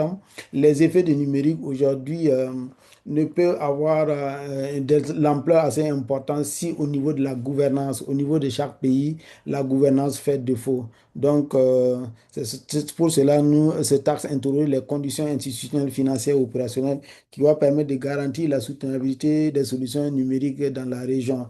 Et nous avons eu un regard beaucoup, in fine, vers l'intelligence artificielle qui aujourd'hui est un élément intéressant. Après avoir investigué, nous sommes rendus compte que, il y a un certain nombre d'éléments sur lesquels le pays sont plus, en tout cas, élaborer un certain nombre de textes en termes d'infrastructure, en termes du mobile, la téléphonie mobile, en termes de protection de données à caractère personnel. L'ensemble des pays dont nous avons étudié au niveau ouest africain, ils ont des départements ministériels temps plein, ils ont des autorités de régulation, ils ont des agences de cybersécurité. Ils ont aussi d'autres agences qui soient plus ou moins indépendantes en fonction de chaque pays, de commissions de lutte contre de réglementation de liberté et de protection des données à caractère personnel. C'est pour dire qu'il y a une certaine confiance à ce niveau. Mais là où nous avons remarqué le hic est que ce qui concerne les technologies émergentes, beaucoup de choses restent à faire et certains pays sont en arrière par rapport à cela. C'est pour cela qu'on va voir au niveau de la convergence que la question de protection des données, l'inclusion des compétences numériques et la concurrence, la plupart que ce soit au niveau de la recherche, au niveau des pays, il y a un certain nombre de textes aujourd'hui qui permettent d'aller dans ce sens. Ce qui concerne un peu la divergence, comme vous le savez aujourd'hui, hein, beaucoup de technologies émergentes, comme vous parlez, la blockchain, l'IoT ou bien l'intelligence artificielle aujourd'hui, ce sont des boîtes, ce qu'on a caractérisé, c'est une boîte noire où les algorithmes aujourd'hui, on consomme, on ne sait pas ce qui est derrière. Quelqu'un disait que il suffit d'interroger, par exemple, une IA générative, quel est l'individu le plus malheureux, il va te donner voilà, une peau noire ou bien un riche, il présentera une peau blanche. Du fait que l'ensemble des données qui ont été entraînées à la base, c'est véritablement ces aspects. Donc, le fait que nos données n'ont pas été intégrées aujourd'hui pose un problème. Et les politiques, le manque de stratégie, les documents majeurs pour pouvoir gouverner. Et les plateformes aujourd'hui, l'IA et certaines applications aujourd'hui sont des solutions propriétaires. Et quand c'est des propriétaires venant d'ailleurs, il est difficile pour vous d'élaborer voilà, un package de textes qui permet de mieux encadrer ou bien en tout cas d'être plus rigide à la matière. Donc, en termes de divergence, l'éthique et la régulation des plateformes numériques transnationales et l'impact de la fiscalité. Aujourd'hui, les GAFAN et autres, voilà, ils ne payent pas forcément voilà, les impôts comme il se doit dans l'ensemble de ces pays. Et depuis la nuit des temps, on fait tout possible pour que ça puisse le faire, mais ce n'est pas tout à fait facile à le faire. Alors, en termes d'angle mort, hein, l'IA est propriété intellectuelle aujourd'hui. Alors, vous allez constater que dans certains domaines de services comme la musique, comme un certain nombre de textes, la question de protection non seulement de données, mais la propriété intellectuelle. Quelles sont les œuvres aujourd'hui qui, à la matière, lorsque c'est produit par IA, comment cela est fait? Il y a la théorie média-société, comment aujourd'hui, voilà, on combine l'homme à la machine et surtout pour les questions, pour les pays dont le niveau d'alphabétisme est très élevé. Et vous allez constater à la matière qu'il y a très peu d'investigations pour le compte des pays comme les 8 pays sur lesquels nous avons travaillé. Alors, donc, cela nous a amené à postuler un certain nombre de questionnements comment aujourd'hui, comment coordonner les mécanismes de contrôle des algorithmes et des régimes de responsabilité civile pour prévenir et réparer les dommages causés par les systèmes d'IA. C'est vrai qu'aujourd'hui, au niveau de l'intelligence artificielle, elle dit, ouais, je ne suis qu'une IA, mais lorsqu'on arrive à faire un certain nombre de solutions et de produire des trucs en cas d'erreur, qui est responsable? Donc, ce sont des éléments sur lesquels il faut... Comment les régimes juridiques actuels de production intellectuelle peuvent-ils être adaptés pour les œuvres produites par l'IA? Et la question 3 aujourd'hui, dans quelle mesure le développement et le déploiement de l'IA prennent en compte l'inclusion des populations parlant des langues locales et non alphabétisées et comment éviter leur exclusion passive?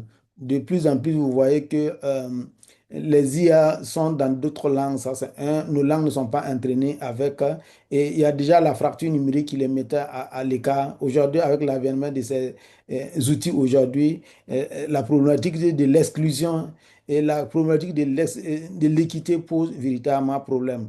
Alors, je vais m'arrêter là pour permettre à la collègue de la Mauritanie de, voilà, de continuer de la question 4 à la question 6 en revenant sur un certain nombre d'aspects dont j'aurais dû omettre. Merci, Madame Yang. Alors bonjour Madame Yang, avec votre permission, je vais directement continuer vu que le temps nous est compté. Alors moi je suis Fatima Taba, docteur en droit spécialisée sur les questions de relations internationales ainsi qu'au migratoire au niveau de la région et en parallèle je suis la directrice exécutive du Centre de recherche et d'analyse stratégique sur les questions migratoires droit au niveau de l'Afrique. Donc on avait eu le plaisir aussi de travailler sur ce texte, sur la régulation du numérique et des technologies au niveau de la région. Donc, en termes de convergence, au-delà de la protection des données personnelles, des données à caractère personnel, on a également constaté qu'il y a une floraison, il y a une multiplication de la prise en compte des cadres des instruments juridiques, mais également politiques et institutionnels au niveau des pays collectés. Donc ça, c'est un fait qu'il faut vraiment noter parce qu'il y a une avancée dans ces pays. Maintenant, en termes de divergence, que malgré qu'il y a eu ces efforts de légifération, ces efforts d'adoption de politiques et autres en matière numérique, il y a un problème lié à leur applicabilité. Donc, on a constaté en termes de divergence qu'il y a une timide application de ces instruments, que ce soit juridique, mais également politique, qui reste très faible au niveau de ces pays. Mais également, on a constaté malheureusement qu'il n'y a pas une prise en compte d'une certaine catégorie de population, parce que quand on parle de données, de la protection des données à caractère personnel, cette protection vise vraiment à renforcer la protection contre la cybersécurité, les attaques, ce qu'on appelle en droit le cyberharcèlement. Et malheureusement, il y a une certaine catégorie de population qui n'a pas été prise en compte par ces textes-là, à savoir la population migrante qui constitue aujourd'hui une couche malheureusement très vulnérable, mais une couche aussi très importante en termes d'analyse des flux, des dynamiques transfrontalières. Donc, c'est ce qui nous a amené à nous positionner en posant ces questions-là et dans quelle mesure l'uniformisation des cadres réglementaires au niveau régional peut-elle faciliter l'intégration des populations migrantes dans les politiques et services numériques. Et aussi, la question 5, c'est comment concilier les mécanismes de régulation et stratégies de développement des compétences numériques pour renforcer la protection des données personnelles et la cybersécurité face à cette vulnérabilité croissante. Et la sixième question, c'est dans quelle mesure l'évolution des cadres juridiques peut-elle soutenir la recherche sur les technologies émergentes tout en garantissant l'éthique, la responsabilité dans le déploiement. Donc, ces questions ont été formulées à l'issue de cette revue d'analyse critique. Donc, nous restons à disposition s'il y a des questions ou de demandes de compléments d'information. Merci, Madame Nia, à vous la parole. Merci beaucoup, Madame Ba et Monsieur Dayamba. Alors, je passe sans plus tarder au dernier axe thématique qui porte sur la souveraineté numérique et l'intégration régionale. Et cette fois-ci, je donne la parole à FIDEP et au CERMAC que j'ai eu à annoncer avant l'heure. OK. Alors, merci beaucoup, Anna, de nous avoir accordé la parole. Et moi, c'est Jonas Fassinou. Je suis le directeur du cabinet d'études de recherche de management et de qualité. Et ce travail a été fait de concert avec mon collègue Dr. Arnaud Yombo et d'AFIDEP, entendu African Development Institute Policy. Voilà, donc nous avions tous ensemble investigué sur le thème intitulé Souveraineté numérique et intégration régionale en Afrique de l'Ouest et du Sahel. Et comme vous l'entendez déjà, alors ce thème, d'accord, répond à une question de politique de très haut niveau parce que ça s'inscrit dans un vrai enjeu géopolitique. Et la question simple sur laquelle, d'accord, nous nous sommes, la question simple que nous nous sommes posée afin de pouvoir investiguer par rapport à cette thématique est celle-ci. Alors, qu'en est-il vraiment, d'accord, de la question de souveraineté des États par rapport au contrôle des infrastructures numériques où transitent les données des économies et des citoyens, d'accord, dans une zone géographique qui est quand même entendu être porteuse, d'accord, d'un pool numérique très important. Et je veux parler de la CEDEAO qui rassemble 15 pays avec des asymétries énormes, puisque, d'accord, dans cette zone géographique, nous avons les pays de l'UEMOA, nous avons les pays de l'AES, et aussi d'autres pays anglophones, d'accord? Et donc, cela sous-entend quand même des asymétries énormes. Et donc, 420 millions d'habitants qui s'échangent des messages, développent des applications et font beaucoup de choses, d'accord? Et qui participent, d'accord, à la manipulation des données. Alors, donc, nous avions tiré, d'accord, à partir des documents que nous avions collectés, des documents institutionnels et de la recherche académique, plusieurs enseignements clés, d'accord, de cette revue-là. Et donc, au nom de ces enseignements, on a pu orienter, d'accord, les différents enseignements en termes de convergence, de divergence et d'angle mort. Donc, en termes de convergence, d'accord, et nous avions pu retenir les points clés suivants. Il y a la protection des données, la cybersécurité, la connectivité, la promotion de l'intégration numérique comme un levier d'intégration numérique. Et parce que, bon, quand nous nous référons, d'accord, aux pays de la zone actuellement, nous constatons que la zone est sujette à près de 60% de vulnérabilité numérique. Donc, ce qui justifie, d'accord, les points de convergence que nous venons d'annoncer. Et en termes de divergence, nous avions, d'accord, quand même, compte tenu, d'accord, de cette asymétrie factuelle que nous constatons à travers ces différents pays-là dans cette zone, on a relevé des points comme l'autonomie technologique et, d'accord, une question géopolitique des données qui est peu intégrée aux priorités institutionnelles.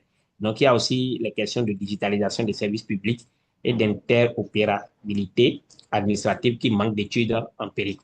Et donc, des angles morts ont été aussi, d'accord, se sont fait dégager à travers ces revues que nous avions faites. Et donc, on a constaté qu'il y a une absence de cadre conceptuel adapté pour penser l'interdépendance entre souveraineté et intégration régionale. Alors, donc, comme information que je vais vous donner, le constat que nous avions fait, d'accord, à travers ce croisement, d'accord, de différents documents que nous avions eus, c'est que nous constatons que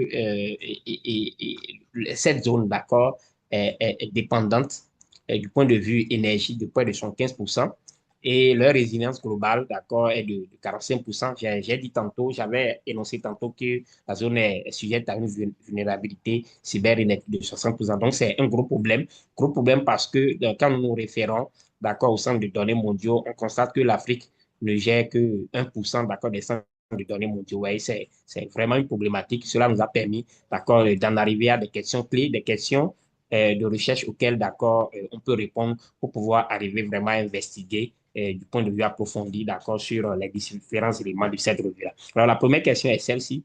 Quels sont les modèles institutionnels et les mécanismes de gouvernance qui permettent une gestion souveraine, inclusive et interopérable des données dans un espace fragmenté? Et donc, la deuxième question s'entend, d'accord, comme suit. On dit, quels sont les prérequis et les obstacles à l'harmonisation des cadres juridiques de protection des données et de cybersécurité en Afrique de l'Ouest? Je vous ai dit que, comme prenons la CEDEAO, par exemple, il y a une surreprésentation des anglophones et il y a, d'accord, certaines zones qui disposent de la fibre optique, pendant que d'autres, d'accord, ne disposent pas du tout d'énergie. Bon, je voudrais dire que en termes d'énergie, ils ont un taux de dépenses vraiment élevé. Alors, donc, si on pensait quand même à identifier les obstacles qui peuvent, d'accord, et justifier et les obstacles qui peuvent permettre, d'accord, de trouver une certaine harmonisation des cas juridiques pour préparer, en quelque sorte, d'accord, les techniques opérationnelles à mettre en place pour assurer une meilleure intégration, d'accord, numérique, ce serait très bien. Alors, donc, la première question, c'est quoi? Quels sont les mécanismes de coopération les plus efficaces pour une réponse collective aux cybermenaces transfrontalières dans un contexte de fragilité et d'asymétrie des capacités nationales? Et la quatrième question nous amènera à déterminer à chercher plutôt les déterminants structurels de la souveraineté numérique et comment, d'accord, ces déterminants interagissent-ils dans la co-construction ou l'érosion de l'autonomie stratégique des États. Et en fin de compte, la dernière question est celle-ci. Quels sont les effets mesurables de la numérisation des services publics sur l'efficacité, la participation citoyenne et la redevabilité dans les pays de la région? Donc, pour conclure, je voudrais dire que, d'accord, quand on parle de questions de souveraineté numérique en Afrique de l'Ouest, ce n'est pas seulement une affaire de câbles, de serveurs, de techniciens, mais c'est un vrai projet politique. Et donc, il va falloir qu'on relie la réalité empirique du terrain aux décisions institutionnelles. Donc, je crois que je vais m'en arrêter là et demander à mon collègue docteur Arnaud Yombo, d'accord, de AFIDEP, si éventuellement il a des additifs, il peut le faire dans le cadre, d'accord, de cette revue que nous avions traitée concernant CITAT thématique qui nous a permis quand même d'en arriver à des conclusions vraiment intéressantes. Merci beaucoup, Ada. Merci beaucoup, Jonas. Bonjour à tous. Je suis Eugène Arnaud Yombo. Je suis analyste à FIDEP. Et j'ai été heureux de contribuer à cet exercice. Ce que je peux ajouter en termes de supplément d'information, c'est justement au niveau de la revue de la littérature, des domaines dans lesquels et nous pensons qu'il est important de poursuivre la réflexion sur cette thématique de la souveraineté numérique. Nous avons noté qu'il y a un certain nombre de lacunes au regard de la littérature que nous avons pu explorer, une littérature qui revenait sur quatre points. Il y a des approches économiques et qui concernaient notamment le gap infrastructurel et les questions économiques liées à la souveraineté numérique.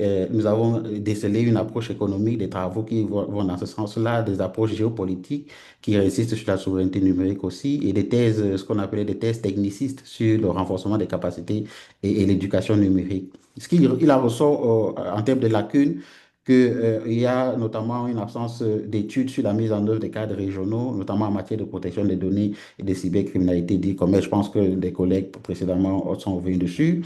Il y a également besoin de réfléchir davantage sur les questions d'infrastructures numériques régionales, en termes de manque de données sur les data centers, les corridors et les fibres optiques.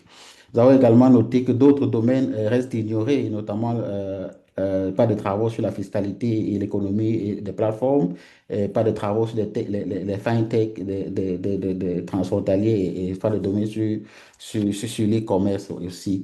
Nous avons aussi noté une absence d'études sur les sujets émergents tels que l'intelligence artificielle et l'identité numérique. Il est important de souligner qu'il y a un besoin de comprendre davantage ces sujets qui sont importants pour la souveraineté numérique. Enfin, la circulation transfrontalière des données dans l'espace CEDEAO n'a pas suffisamment été étudiée également. Je voulais sortir en rappelant que les lacunes ne sont pas seulement des lacunes thématiques que nous avons observées. Nous avons observé aussi, je crois que le collègue Jonas est revenu là-dessus, des lacunes géographiques. Beaucoup de travaux dans la partie anglo-saxonne, il y a véritablement un gap francophone comparativement aux travaux qui ont été menés dans l'espace francophone. Aussi, finalement, des lacunes méthodologiques. Nous avons aussi noté que, et c'est le lieu d'insister là-dessus, il y a trop d'études sur les cadres normatifs et conceptuels et une faible utilisation des données empiriques et quantitatives. Je pense que s'il y a un besoin de réfléchir davantage sur ces questions, on doit davantage privilégier des travaux qui sont liés soit qui privilégient les approches mixtes, notamment méthodologie qualitative et approche quantitative, parce que nous avons relevé que la plupart des travaux qui existent sur la question sont d'ordre qualitatif. Il n'y a pas beaucoup de quantitatifs qui est fait. Merci bien. Merci beaucoup, chers collègues. Merci beaucoup, Jonas et Arnaud, pour cette présentation et merci à l'ensemble des structures qui ont présenté et pour le travail qui a été fait. Alors, je suis vraiment navrée, on a déjà dépassé le délai qui était prévu pour ce webinaire. Je crois qu'on a eu de riches discussions et c'est peut-être une invitation pour nous de reprogrammer un autre webinaire pour avoir une discussion plus approfondie sur ces sujets. Donc, je m'excuse véritablement, nous ne pourrons pas avoir un temps de discussion aussi long que nous l'avions prévu. J'ai vu qu'il y avait beaucoup de questions dans le chat qui ont été partagées. Merci beaucoup à Francesco pour les réponses qui ont déjà été apportées. Je crois que beaucoup de questions tournaient autour de certains axes thématiques en particulier ou alors sur certains compléments ou questions de recherche qui pourraient être ajoutées ou qui pourraient faire l'objet de réflexions. Et je pense que c'est précisément cette discussion qu'on voudrait avoir, parce qu'il y a certaines lacunes qui n'ont peut-être pas été identifiées dans le cadre de ces travaux. Et je crois que c'est l'intérêt d'élargir la discussion aux chercheurs, et véritablement avoir un débat citoyen sur ces questions-là. Pour voir et identifier de manière la plus exhaustive possible les préoccupations autour de ces sujets. Donc, je crois qu'on va réfléchir à comment poursuivre ce format de consultation, que ce soit à travers des webinaires ou d'autres formats. Un des moyens que l'on a pour continuer à enrichir et améliorer cet agenda, c'est l'appel à manifestation d'intérêt que je vais vous présenter dans quelques minutes. Mais avant cela, je voulais peut-être inviter nos partenaires d'ACED à dire peut-être quelques mots, car on a vraiment travaillé ensemble sur ce processus-là. Alors, je ne sais pas si Rodrigue est toujours là et voudrait peut-être partager quelques réflexions sur ce processus depuis la perspective d'ACED. Merci beaucoup, Anna. Oui, bien sûr, je suis encore là et j'ai pris du plaisir à écouter les uns et les autres sur ces sujets. Et je voulais vraiment remercier les think tanks qui ont travaillé, je vais dire, à la maturation du travail que nous avons commencé depuis maintenant un an. Je ne suis pas spécialiste du digital, du numérique et autres. Moi, mon métier, c'est la recherche et comment est-ce que les connaissances parviennent aux décideurs politiques afin qu'ils puissent en faire bon usage.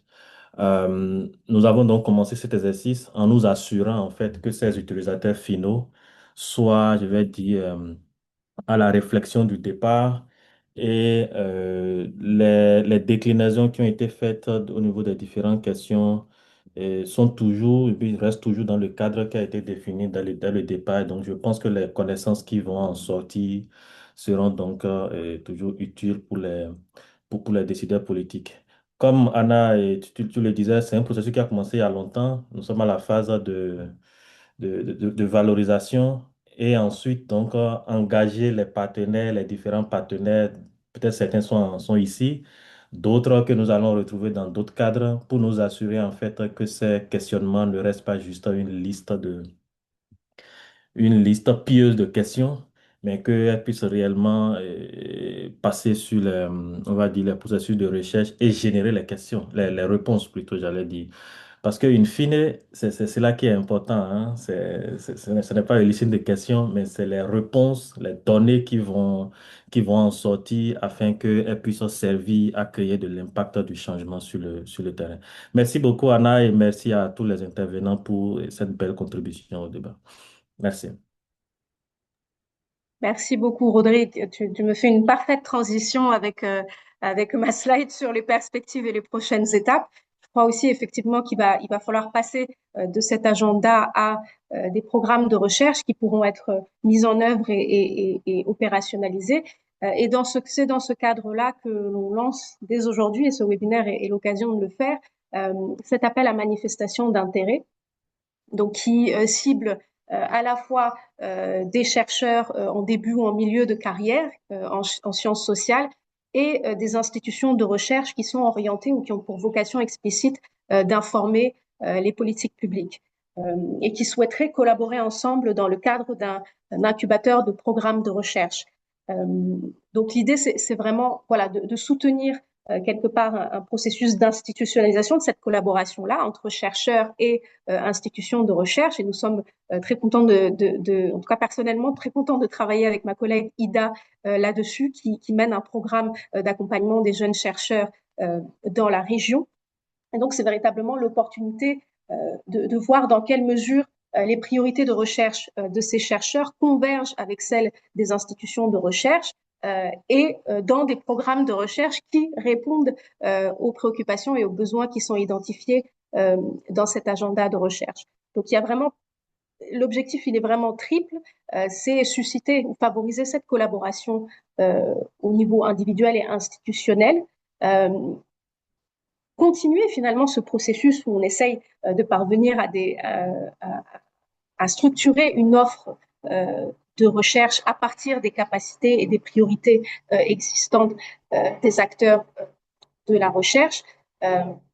Et dans ce processus de structuration, ce que nous proposons, c'est un accompagnement qui va s'étendre dans un premier temps sur 3 mois pour accompagner, disons, ces binômes, institutions et chercheurs, à véritablement co-construire des programmes de recherche qui sont susceptibles de mobiliser des partenariats et des ressources pour la mise en œuvre de ces programmes de recherche. Donc, vous trouverez, c'est les éléments sur l'appel sur notre site internet. Je crois que le lien a été partagé dans le chat. Vous trouverez également sur le site de GDN. Il est ouvert du 25 mars au 25 avril. Donc, je vous invite à regarder en détail les conditions d'éligibilité et à manifester votre intérêt pour contribuer et continuer à enrichir et à préciser finalement cet agenda de recherche. À terme, ce que nous prévoyons est au mois de juillet, c'est un événement, donc je le disais, sur les transformations numériques en Afrique de l'Ouest, qui se tiendrait entre le 7 et le 10 juillet de cette année. Les dates sont encore confirmées, mais qui est organisé avec la Fondation pour les études et recherche sur le développement international, la FERDI, ACED, le CERDI et l'African School of Economics, dans cette idée de véritablement mettre en dialogue la recherche sur le numérique dans la région et au niveau international. Donc ce forum sera l'occasion de présenter ces programmes de recherche sur lesquels nous allons travailler entre aujourd'hui et juillet. Voilà. Je n'en dis pas plus, vous trouverez toutes ces informations sur nos sites et les sites des partenaires qui contribuent à l'organisation de ces événements. Alors, je ne sais pas si mes collègues ont peut-être quelques mots à ajouter là-dessus.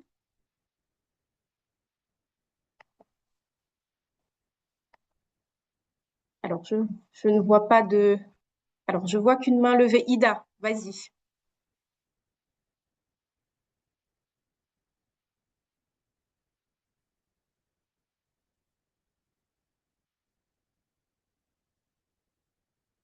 Alors, Ida, on ne t'entend pas. Je ne sais pas si c'était une main levée par erreur. Voilà, en tout cas, n'hésitez pas, s'il y a des compléments à partager sur cela. À défaut, je crois qu'on peut conclure le webinaire ici. Je voudrais vraiment vous remercier toutes et tous, aussi bien les intervenants que l'ensemble des participants. Voilà, je crois qu'il y a eu des échanges, alors pas nécessairement à l'oral, mais en tout cas par écrit, de ce que j'ai pu voir qui laisse présager voilà, des réflexions très riches à venir. Et donc, on sera très heureux de réfléchir encore une fois à comment les poursuivre et à travers quel format. En tout cas, n'hésitez pas à nous contacter. Nos adresses mail ont été partagées dans le chat. Vous pouvez également nous écrire sur cette adresse recherche francophone@gdn.int et nous serons heureux de répondre à vos questions. Voilà, je vous remercie encore une fois toutes et tous. Merci beaucoup, Anna. Merci, au revoir à tous et toutes. Anna, bye. Merci beaucoup. Bonne journée. Merci beaucoup, Anna. Au revoir. Merci et bonne journée à tous. Merci Merci, Anna, Anna. c'était Merci à super. tout le monde. Merci à tout le monde. Merci. Merci, Gassem. Merci à tous et à toutes.